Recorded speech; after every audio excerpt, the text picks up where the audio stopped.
Hey, it's Dr. Diana, and thank you so much for joining me.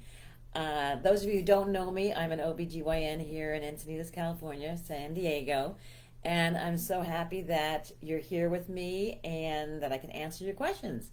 So tonight we're going to talk about why are you feeling so sluggish? Why are you irritated? Can't focus? Feel like everyone is not understanding what's going on, and that you feel a muffin top? Things just aren't right.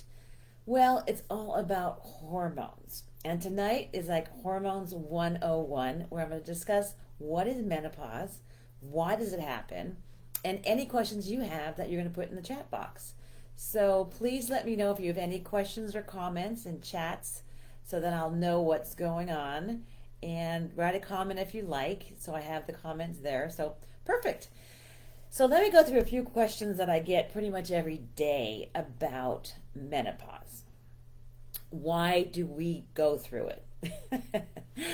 Well, it's a natural transition. To be honest, every woman who gets to the age of 51 will probably go through menopause. That's the average age in the United States. But there's some women that go through earlier, like at 42, 45, and some that go later, like at 55, 60 years of age. But the average age is 51.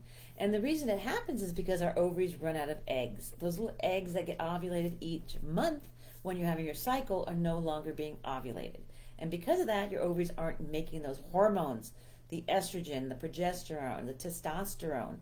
So when you're not making those hormones, what happens is that you can have some symptoms. Now, some women go through menopause like nothing happened. It's all just fine.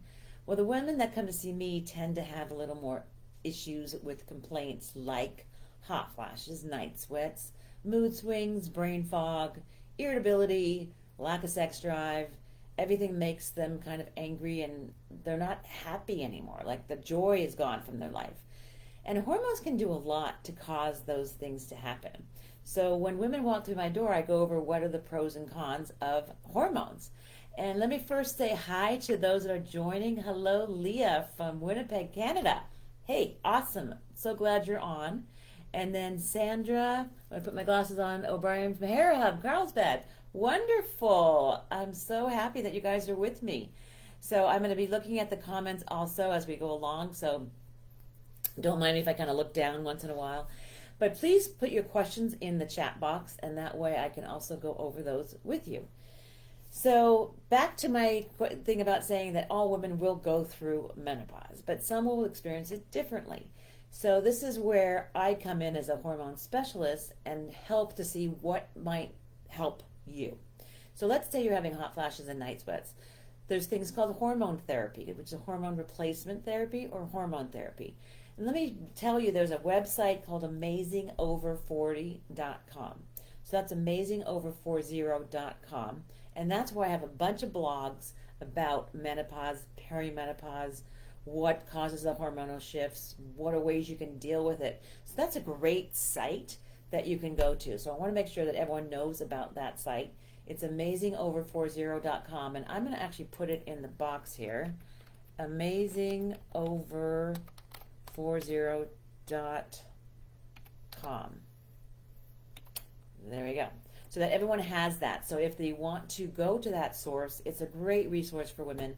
I've been working on the site for a long time so that women can actually get accurate information about hormones. So one of the questions I get is about hormones and is it safe to be on hormones? Well, that's a huge question. And there's a great book that I also recommend. It's called Estrogen Matters, which I'm also going to put in the chat box. It's called Estrogen Matters. And it's written by an oncologist about bioidentical hormone therapy and breast cancer. And my last blog on my Amazing Over 40 site, I write about the Women's Health Initiative. And that's the study that came out in July of 2002. But it really was a flawed study. But unfortunately, a lot of people use that as like the Bible. And they make recommendations based on the study that really wasn't well done. Excuse me. So that's part of the reason I put the site together, because it's like I need to be able to educate all of you out there to say what is the best knowledge, what education, what can you get from the resources, because there aren't really good resources about menopause, and people don't really tend to talk about it at the dinner table or when they go out. So it's kind of like nice to have a place you can go to. You can ask your intimate questions too. Like I talk about, why does sex hurt after a certain time of life? Because the vaginal tissues get really dry. So back to, is hormone therapy safe? It really depends on you, and it should be individually based. So I go over, what are your risk factors? Are you taking care of your heart? Are you taking care of your breasts? Are you taking care of your bones? Taking care of your brain? There's so many places in our body that we have estrogen receptors. And that's what's really important to know, that we can give just a little bit of some hormones, and it makes a huge difference. And those women that have been to me and come to my office will definitely agree with that statement. I had someone today, so nice, she wrote me a comment on Facebook about how I'd met her previously at a seminar in Encinitas when I gave seminars about menopause and perimenopause. And she said that this had helped her so much by seeing me 15 years ago and getting her life back with being on hormone therapy. So thank you so much for that comment. That was really, really nice of you. And I love being acknowledged about what I can do to help women. Let me remind you to please put your questions in the chat box. Any questions you have will be awesome. So I have a question that came up earlier about, well, what about testosterone? Do I need testosterone too?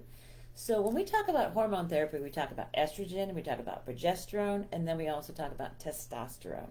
Now, I don't normally start a woman right on testosterone, because sometimes it can make you a little aggressive. And normally when a woman comes in and she's irritable and kind of moody and not sleeping that well, the thought of being more aggressive doesn't really seem that likely that you want to do that. So I tend to add testosterone later, but it is something that we can do. And testosterone can be by a cream, which I like that way because it can be really monitored very well by that formulation. There's also estrogen that can be a cream, and progesterone tends to be more orally. So that's because it's absorbed better that way. So when we talk about hormones, it's estrogen, progesterone, plus minus testosterone. And there are ways we can adjust it, and that's why like a hormone specialist can help you to see like what is the best amount for you, and what is the dose and the route of administration. Is it going to be oral? Is it going to be transdermal? Is it going to be vaginal? So there's a lot of ways we can give it. So let me address the question from Sandra, wonderful here. I've been on compounded hormone therapy for over 10 years. Plus she's on Armour Thyroid, so to help supplement her thyroid. What should be monitored here? It seems like a delicate balance act I'm on.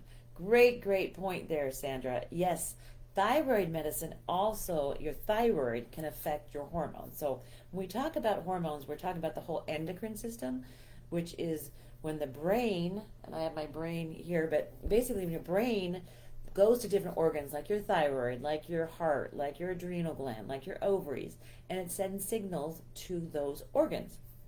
And it's really like the conductor. The pituitary hypothalamus in the brain are the conductor of this orchestra. And when they're all in balance, they have great music, right? The notes sound great. It's not out of sync.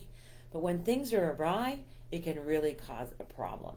So the thyroid gland is also something that we should test. And when I say what to monitor, I would ask your physician or your care provider to check a TSH, thyroid stimulating hormone, also a free T3 and a free T4. And that makes sure you're on the right dose of your thyroid medication. I'd also be checking your estradiol levels and progesterone levels to make sure you're actually absorbing what you're on with the compounding pharmacy.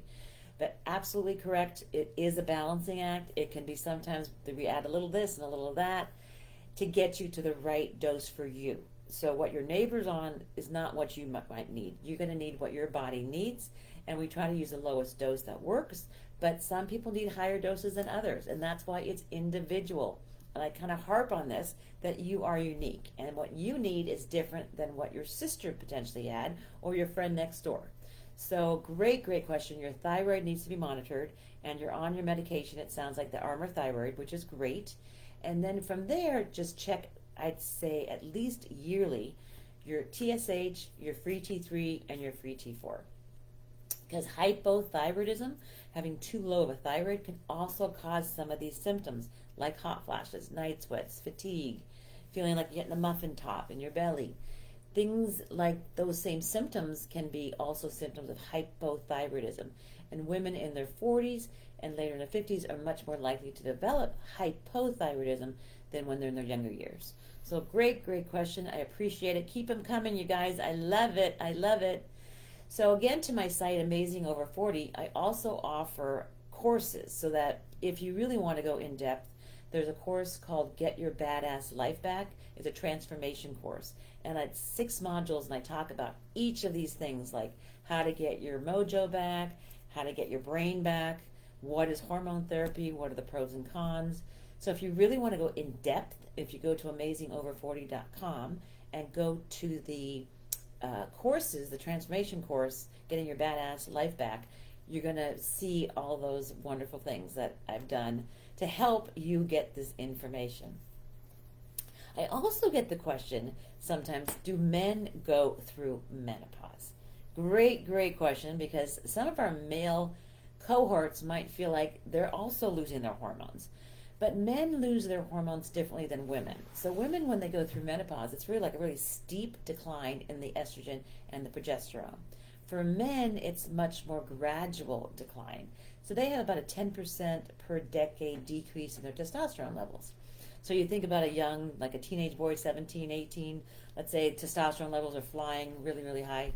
Well, as they get their 20s, 30s, and older, they're actually going to be decrease the testosterone levels, and so for some men they can use some extra testosterone, and that's sometimes called andropause. So I also have an article on that on my site. So if you go to the search bar and put andropause, ANDRPAUSE, I have a article about that and what do men do, and do they actually have a similar thing like menopause. So Lisa, okay, great, thank you, Sandra. Lisa, should I be concerned about breast cancer? One on hormone therapy. It's helped with hot flashes, sleeping tremendously. I'm also on Armour and testosterone. Great question. So that's why I mentioned about the Estrogen Matters book.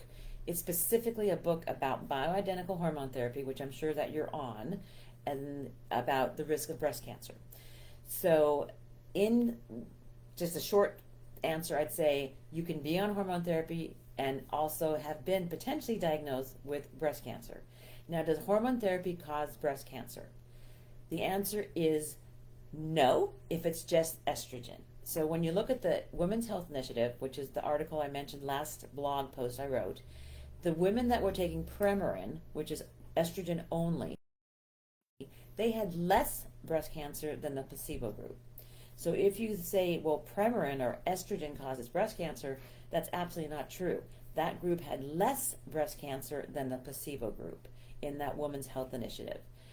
The women that had the increased risk of breast cancer were those that were on Premarin plus synthetic progestin. So progestin is synthetic progesterone. What you're on most likely is natural progesterone, just called progesterone.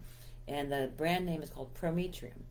So if you have a uterus, so if you didn't have a hysterectomy, and you still have a uterus inside your body, you're going to need to take progesterone. And I always give natural progesterone, not synthetic progestin, which is a very different type of molecule. So when you look at the Women's Health Initiative, the Prem-Pro group that were on Premarin plus synthetic progestin, that's the group that had the increased risk of breast cancer. And it was about a 26% increased risk with the synthetic progestin. I want to really stress that. And when you look at how many cases per year that was, it really wasn't that significant. It was about 8 per 10,000 more cases per year. So when you think about what women die from, it's cardiovascular disease, it's heart disease. And estrogen will protect your heart. So if I had to have anything from this whole thing today, it's really to make that point. So Lisa, thank you so much for your question, is to make sure women understand that estrogen, your own body, estradiol, does not increase the risk of breast cancer. Does it cause a breast cancer cell to grow? Yes, because it brings blood flow, but it doesn't cause a mutation in your cells. What caused the mutation or breast cancer and other cancers are things called hormone disruptors. And hormone disruptors are things in our environment that are in water, let's say atrazine. It's in our plastic bottles like BPA. It can be in, the pesticides that is in the food that we eat. Those are called hormone disruptors, and those have been linked to mutations in our DNA leading to cancer. So I know it's a really, really long explanation, but I think it's a really important one because hormones definitely can help with the symptoms, hot flashes, night sweats, your sleep, so you don't feel like you're going crazy. And testosterone also can help with sex drive as well as energy levels. So again, when you go to the doctor, make sure you have the true risks and benefits for you. I think many of you know that I was diagnosed with breast cancer, stage 1 breast cancer, in 2018. And my doctors told me I had to get off my hormone therapy. So that was on estrogen, and I was on a transdermal, so the skin estrogen and an oral progesterone. So I tried to get off my hormones, and basically I went crazy. I actually went more brain fog. My brain did not function. I could not compute anything. Really, it was bad. Hot flashes weren't that bad. It was the brain fog. And so I had to make the decision, is my quality of life more important than potentially my risk of breast cancer recurrence? Now, as I mentioned, estradiol does not cause breast cancer. So if you go to the Women's Health Initiative, that whole study I mentioned, you can again get to that answer for that.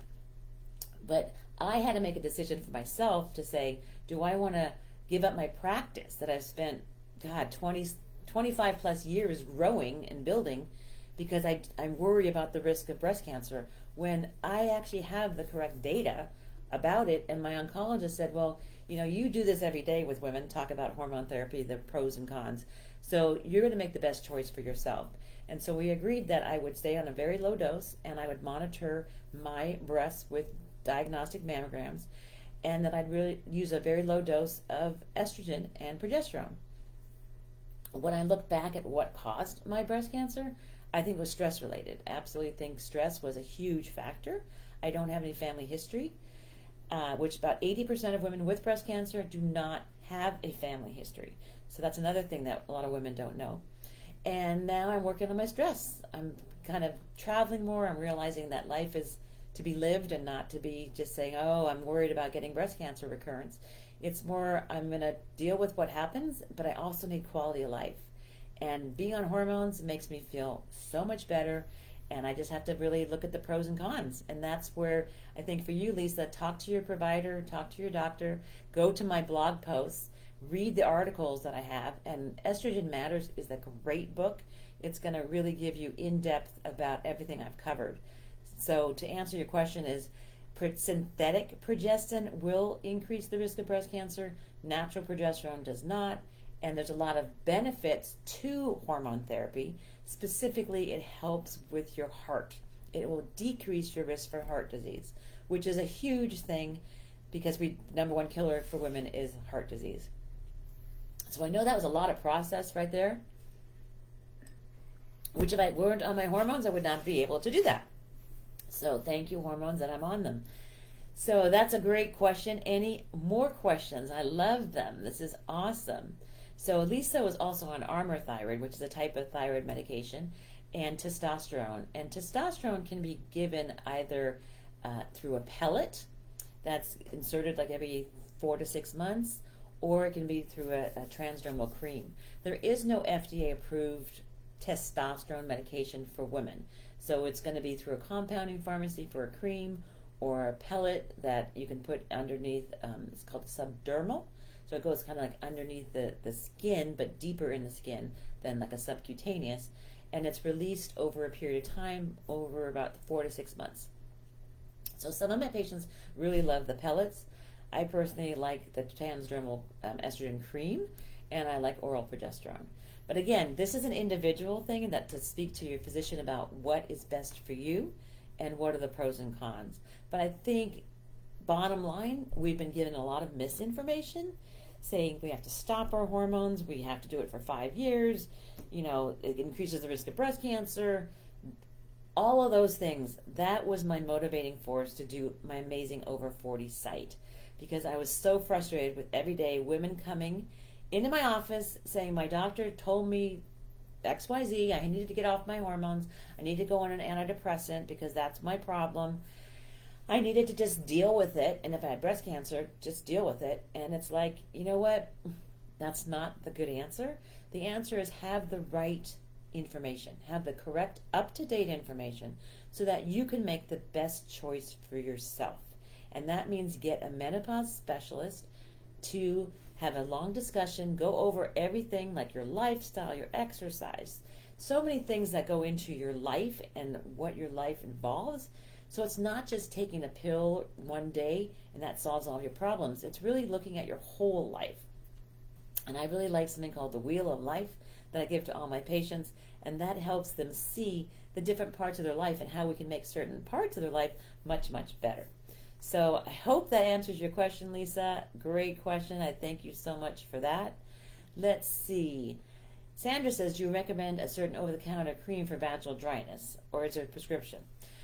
Another wonderful question, and as you know, I wrote a book about women and sex drive, so it's called Healthy Sex Drive, Healthy You, What Your Libido Reveals About Your Life, and that's on my website as well as on Amazon. But if you want to know, a blog post is called When Sex Hurts on my website. You can just do Sex Hurts, and on the Amazing Over 40 search bar, put, again, When Sex Hurts, and then talk about all the different types of vaginal estrogen that are available, as well as some of the over-the-counter things.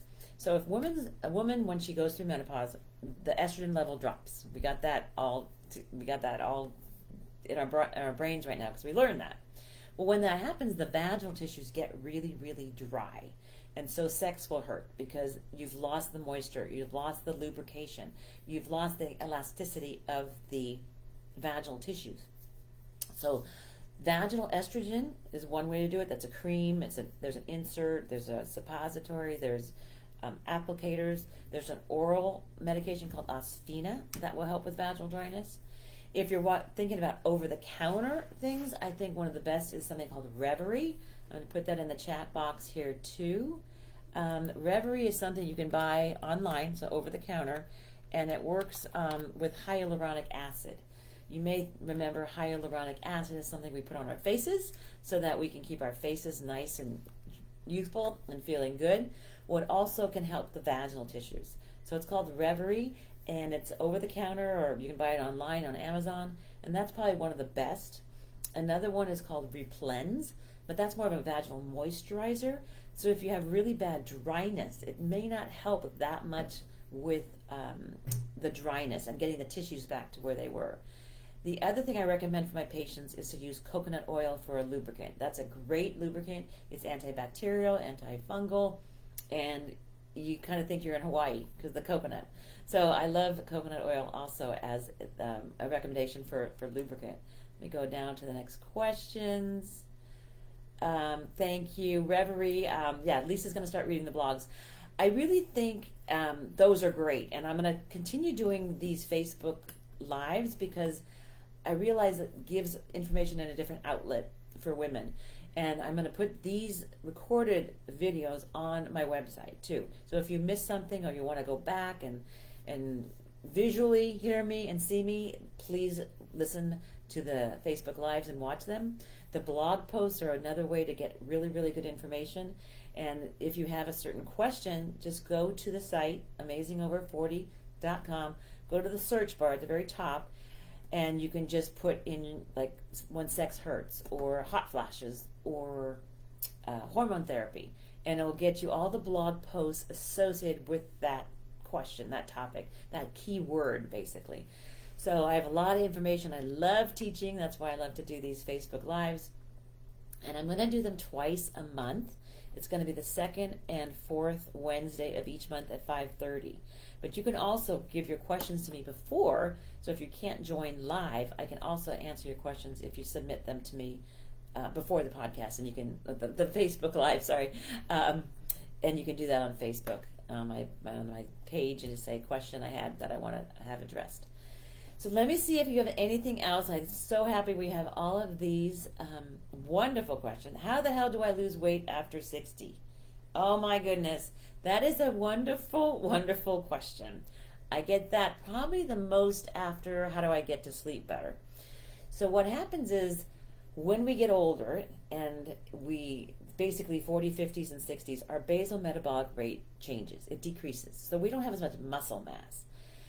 And the amount of calories we need is not that high. So to lose weight is really a challenge. Now it can be done, but you have to really be good about what you're putting in your body and how much you're doing with exercise and expenditure of calories.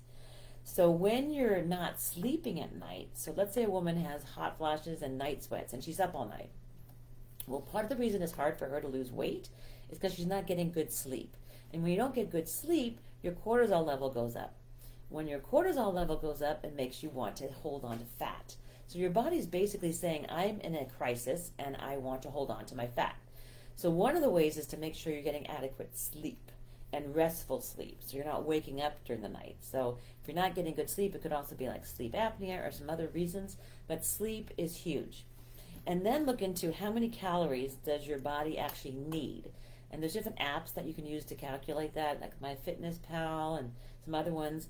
And you can see how much are you actually burning. So weightlifting is a great thing because that's going to burn more calories. So that's something definitely I advise to my patients to do cardio and to do weightlifting because that's going to increase your basal metabolic rate, which means that you can burn more calories, which means you can actually lose weight. So I hope all of that is making sense. And hormone therapy does not cause weight gain. So let me just make sure that when you're on a low dose of hormone therapy, it should not cause weight gain. It's actually going to help your body sleep and have more energy so that you can go to exercise to the gym and you actually have the energy to do the things you want to do. Now Sandra here says she made the mistake of going on a very low dose diet and lost the weight but then gained it back. How many of us have done that, right? So what you want is a weight loss program that you lose the weight slowly, let's say 2 pounds a week, and then you maintain that. And so I have a separate teachable course. So if you go to my, again, Amazing Over 40 site, you're going to see something called Losing That Muffin Top. And Losing That Muffin Top goes into everything I just said, plus a lot more. And it has sheets about what things to avoid, what foods to avoid, what things that can be helpful so that you actually can lose weight, like drink enough water, because your body's dehydrated. It's also going to hold on to that fat. So lots of really good information that we don't normally know about, but it's going to be a nice module called Losing That Muffin Top on the site. So great question. Always comes up because we can't lose weight. Extra tea by traditional medicine, also very good to help with sleep. Like there's calming teas, chamomile. Again, stay hydrated. That's really, really important because intermittent fasting you wrote about, and I'm going to just close on intermittent fasting because I've already gone up to half an hour, which is crazy because I just love to talk. So intermittent fasting has been great. Some of my patients really love it. And what that means is you eat during a certain period of time of the day. And that could be like 11 to 6, let's say. And during that time, that's when you consume your calories. What's good about intermittent fasting is that you're not eating at nighttime and you're not drinking at nighttime. So for some of us, it's the wine that we have at night and that we eat our meals like at 7 or 8, 9 at night. We're eating not really good foods for us. So intermittent fasting, I think, is a great way to try to lose weight. But it also, you need to be cognizant of what you're eating. I think the Mediterranean diet is probably one of the best ways to really get the most fat, protein, and carbohydrates that you need. So with that, I'm going to take a break because I want to also acknowledge your time. Thank you so much for your questions. Everyone that joined me, thank you very much. I'm going to have this recorded, so it's going to be actually on the website, so you can go back and review and see all the other things that I've done. And the next Facebook Live will be on Wednesday, the 27th at 5:30. So please let me know that you like these. Share this with your friends. Know there's a lot of resources out there, and share the website, all the stuff I just mentioned to you with your friends. And I'll see you next time. And remember, stay amazing. All right. Take care, everyone.